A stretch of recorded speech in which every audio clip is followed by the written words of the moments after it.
Everyone, this is Kiki Vlog, secret ng actor based in Kingdom Saudi Arabia, and welcome back to my channel. Agad-agad gawa natin reaction video ang Barda compilation because why not? Ano na? Maano pa ba ngayon? Malungkot pa ba ang lahat for today's video? At medyo na-debunk na din naman tayo. Medyo lang naman. Medyo lang naman. So, one second longer, I'm really excited to watch this one kasi kahapon medyo nagmamadali tayo sa mga reaction video natin. Though ang dami nating daldal talaga. And thank you Ma'am Divine. Maraming salamat. Alam mo na yan kung ano yan at para saan ang aking pasasalamat sa iyo, Ma'am Divine. So, one second longer, let's start this reaction video. I'm really excited to watch this one because it's Barda day to day. Akalain mo yon. Jim, ano na, may pinapalabas na naman sina Jim.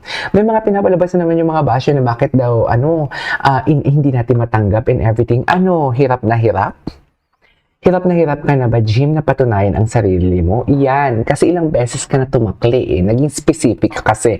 Ngayon, the table has turned. Tama ba yun? The table has turned. Ikaw ngayon ang mapapagod sa pag-convince sa amin na kailangan ka namin paniwalaan. Though kahit paniwalaan ka man namin or hindi, you cannot deny the fact or you cannot take that away from us na i-defend pa din namin si Ginoo, na magsuspread pa din kami ng kindness, na magsuspread pa din kami ng pagmamahal kay David Licauco. Hindi mo makukuha sa amin yan. Whether kung ano man ang gusto mong sabihin, may patunay ka man and everything, you cannot take away from us kung paano namin i-defend si David Licauco and Barbie Fortesa. Kung gusto nyo kung Barbie ka lang, go ahead. Pero hindi mo makukuha sa amin na ipagtatanggol si David Licauco. Ang sabi nga namin, real or real, ako tanggap ko na talaga eh. Kung ano man ang magiging sitwasyon nila in the near future, maging sila man, may aamin naman si Barbie, may aamin naman si David, na may kanya-kanya silang mga gusto, that is beyond of our control eh. Diba? Hindi natin hawak ang buhay niya. Andito lang tayo to support them. Andito lang tayo to defend them. Andito lang tayo to spread kindness. Andito lang tayo para magbigay ng analyzation sa mga sitwasyon. Andito lang ako or kami mga defender para mag-win ng situation. Tanggap namin kung ano magiging decision nila sa buhay. Tanggap talaga namin for today's video. Ang hindi lang namin talaga matanggap is ang fake news sa totoo lang. Pero kung hindi, bigyan natin siya ng benefit of the doubt. Kung hindi man maging, how do I say this? Paano ko ba sasabihin yan? Kung hindi man siya magiging, paano ba? Kung hindi man siya fake news, should I say, or whatnot, bigyan natin siya ng benefit of the doubt. Okay. Go. Nawala ako, ano ako sa aking noise cancellation. Kung hindi man siya fake news and everything, kung bibigyan man natin siya ng benefit of the doubt, okay, go. Sige, atake ka dyan. Bibigyan ka namin ng benefit of the doubt. Pero, hindi mo makukuha sa amin na ipagtatanggol na nga namin si Ginoo. Sa totoo lang. You cannot, hindi mo talaga makukuha sa amin na kailangan namin ipagtanggol si Ginoo, kailangan namin i-defend si Ginoo, kailangan namin siyang kailangan namin siyang protektahan, lahat gagawin namin. Well, hindi naman lahat. Kasi may mga buhay din tayo, di ba? Given the fact at tayo, sa totoo lang, hindi ko naman sa nilalang lang, pero fan lang tayo eh. Diba? Fan lang tayo, kaya wala talaga tayong obligasyon na sabihin kay Ginoo na, Ginoo, kailangan umamin mo na, kailangan magsalita sa Ginoo. Wala talaga. Kaya nga si Ginoo, hindi niya binibigyan ng paano ko ba sasabihin? Hindi niya binibigyan ni Ginoo ng satisfaction, should I say, or hindi niya binibigyan ng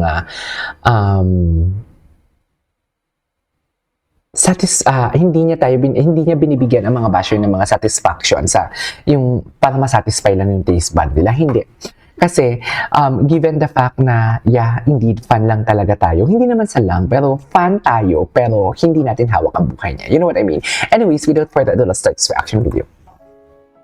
Happy Barda Day, everyone! Oh my God, parang gusto kong gumawa ng mga clay and everything. Sa totoo lang. Parang bet kong gumawa ng mga clay manifesting. Atake! Totoo ba? Anyways, picture lang naman to. I-ano natin ito, raw footage of Barbie at Magicasa. Oh, ito yung kasama niyang ano. Ayan baka naman ini-issue ninyo na si Barbie may ibang kasamang lalaki and everything. Basahin niyo ang bio sa Instagram. Okay? Wait lang. Ano nga natin to? May bio ka. Pero later on, i-ano natin yan. I-search natin yan kung anong ibig sabihin yan. Okay. Anyways, tuloy natin to.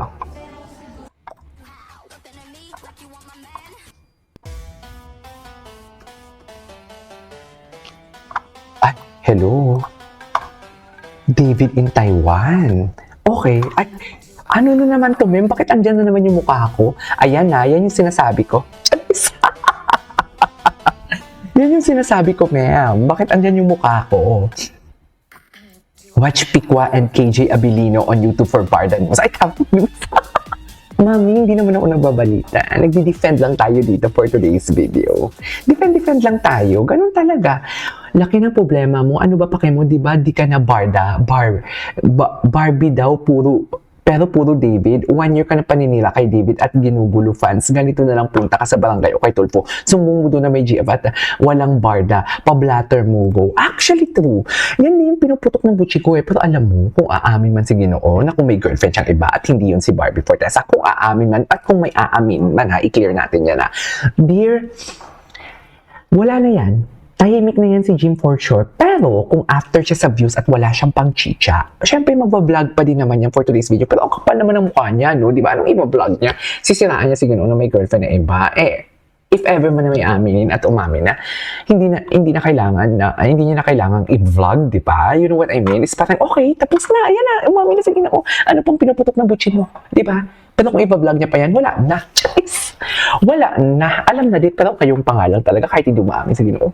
Alam na din naman talaga natin from the fact na lahat ng kung bakit siya Gina G is about sa about sa revenue. Revenue talaga yan for today's video. Revenue ang labanan. 'Di ba? Masaya ba ang lahat? Wait lang. Ano ba kasi pake mo at pake natin? Ano problema mo? Isang taon mo na sinisiraan si David, wala kang pakialam sa kanya at sa privacy niya. Sinabihan niya pa nga sa vlog niya ata na parang normal Chinese lang naman si David and everything. Wow, racist naman pala ang lola mo.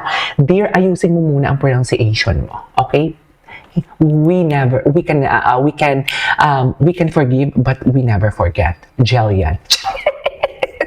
Sasabihin mo na ordinary Chinese lang si Ginoo pero may-ari ng mga negosyo. Ikaw, ano ka? Puro ka nga paninira para sisiraan mo ang isang tao. Maninira ka pa ng isang tao para lang makakain ka, di ba? Dear, sabi ko sa inyo, hindi naman ako sa mapang-alipusta, pero kung, alam mo yon, radikal dapat na salitaan yung para kay Jim. Kasi ang kapal ng mukha niya. Parang siyang frog, actually. Di ba? Parang siyang frog. Di ba? Yung tipong, I really don't, ayoko na lang face shame. Pero face shame niya kasi si Ginoo Hindi pwedeng hindi natin siya i-face shame. Pero, alam mo, gusto ko talagang matiwasay ang bagong taon ko for today's video. But hindi talaga siya hindi talaga siya what do you call this? Hindi talaga kayang pigilan, hindi talaga kayang what do you call this? Hindi kayang pigilan, hindi kayang stop ang aking nararamdaman kasi kung bubuka talaga ang bibig ko, bumubuka talaga siya di ba? Anyways, ituloy natin to, basahin natin to tapos mag-next video tayo. Isang taon mo nang ginugulo sa fans, gusto lang naman siraan si David. Kami gusto lang namin sumaya. Kung gusto mo manira at may gusto, barangay. Okay, nabasa na natin. Ay, eto Ayan, baka chinichika niyo na naman si Barbie na may iba na naman siyang lalaki. Basahin niyo muna. At Diyos ko dahil. Basahin niyo ang bio, okay? Baka naman, ito na issue na naman yan sila for today's video, di ba? Anyways, that is our for today's video. This is KJ Vlogs and see you on my next vlog. Bye!